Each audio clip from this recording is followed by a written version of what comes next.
Sir, आपने अभी बात कही हमारी सोसाइटी में इनडिफरेंसेस हैं। से पूछ रहे हैं कि इनसे? आपसे सर। अच्छा, कन्हैया जी से। शुक्रिया आपका। हाँ, आपने बात कही हमारी सोसाइटी में इनडिफरेंसेस हैं, दलित है, बहुत से पिछड़े वर्ग भी हैं। एक मुद्दा है, शायद आपने बात नहीं की अभी तक, या मैं उस पर आपका विचार जानना चाहूंगा कि हमारे देश में रिजर्वेशन एससी के लिए, एसटी के लिए एक बहुत बड़ा मुद्दा बन चुका है। और यूथ में, अगर मैं मुंबई यूनिवर्सिटी में पढ़ रहा हूँ, कॉलेज स्टूडेंट हूँ, 19 साल का हूँ, हमारे बीच में काफी बातें ये हैं कि अगर रिजर्वेशन होना चाहिए बहुत सही बात है, लेकिन जाति पे क्यों, किसी के सरनेम पर क्यों रिजर्वेशन है? अगर रिजर्वेशन देना चाहिए तो उसकी क्वालिफिकेशंस पर, कि उसने कितना पढ़ा है, कितना अच्छा नंबर लाया है, या रिजर्वेशन होना चाहिए कि उसके घर वाले या उसका सोशल बैकग्राउंड इतना सक्षम है या नहीं है। आप लड़ रहे हैं, बहुत अच्छी बात है, तो इस बात के लिए लड़ाई क्यों नहीं?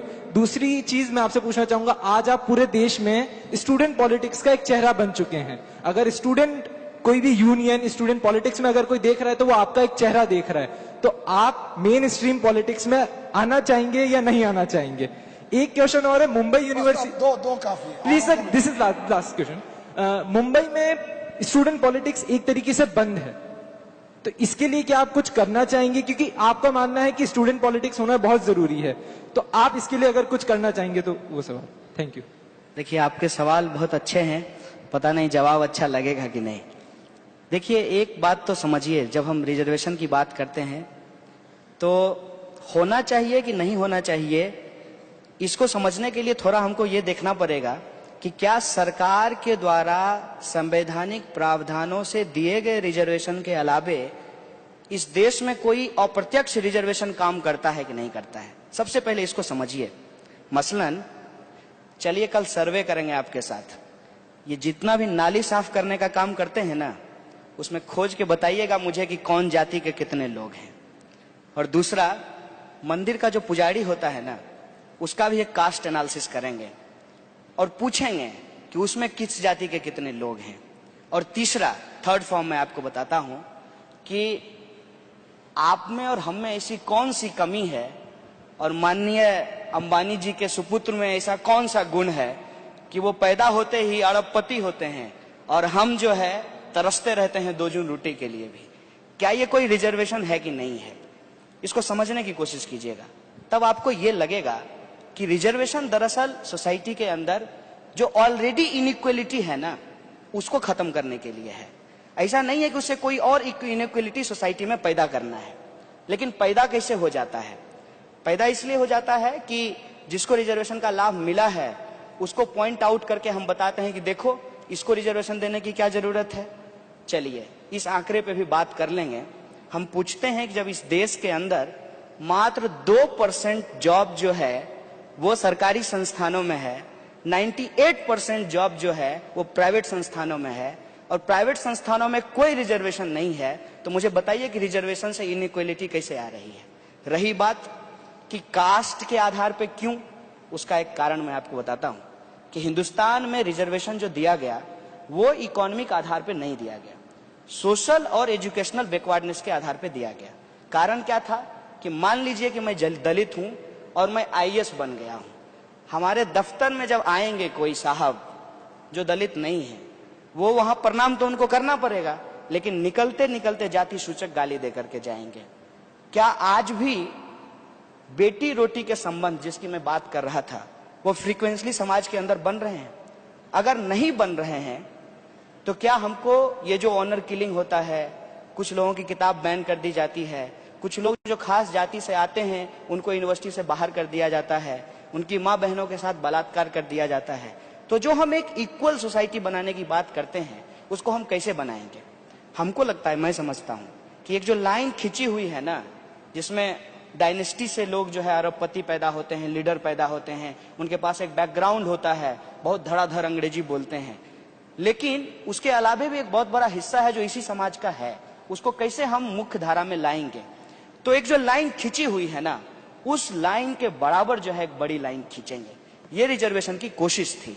मैं मानता हूं कि उसमें बहुत सारी चीजें नहीं हो पाई है, लेकिन ये कोई सॉल्यूशन तो नहीं है ना कि आपके हाथ में कोई जख्म है और वो जख्म आज का नहीं है, पिछले 5000 सालों का जख्म है वो, और उस जख्म को ठीक करने की बजाय आप कह रहे हैं कि हाथ काट करके ही फेंक देंगे। पूरी दुनिया में घूम करके देख लीजिए, अलग अलग जगह पे रिजर्वेशन अलग अलग फॉर्म में दिए जाते हैं। Affirmative action. सवाल ये है, मैं अफ्रीका के ऊपर काम कर रहा हूं। नेल्सन मंडेला जब जेल से छूट करके आए तो उन्होंने एक थ्योरी दिया ट्रूथ एंड रिकॉन्सिलेशन का, जिसमें जो गोरे लोग थे उनको कहा कि कोर्ट में आइए, एक्सेप्ट कीजिए, सोसाइटी में मिल करके रहते हैं, साथ रहते हैं। मतलब बाबर की गलती का बदला जुम्मन मियां से नहीं लिया जाएगा। मेरे बाप दादा ने दलितों के साथ क्या किया, इस आधार पे ब्राह्मणों के साथ डिस्क्रिमिनेशन नहीं किया जाएगा। और जो ब्राह्मणवाद शब्द का इस्तेमाल किया जाता है, जिसको बार बार भीमराव अम्बेडकर बोलते थे, वो किसी जाति के खिलाफ नहीं है, वो उस मानसिकता के खिलाफ है। और उस मानसिकता के चलते ये हुआ है, आप उत्तर प्रदेश जाकर के देखिए, जाटव जो हैं वो नॉन जाटव में शादी नहीं करते हैं, जबकि वो दोनों दलित हैं। तो ये जो मानसिकता है हायरार्की वाली, जो आपको हमसे अलग करता है, उस मानसिकता पे चोट करने की जरूरत है। और जब तक आप कोई मेटेरियलिस्टिक चेंज नहीं लाएंगे सोसाइटी के अंदर, तो ये सिर्फ आदर्शवादी कामना करने से ये समाज में लागू नहीं होता है। आज एफर्मेटिव एक्शन के चलते बहुत सारे ऐसे लोग हैं जो ब्यूरोक्रेसी में गए, एकेडमिक्स में आए और उन्होंने सोसाइटी के अंदर कंट्रीब्यूट किया।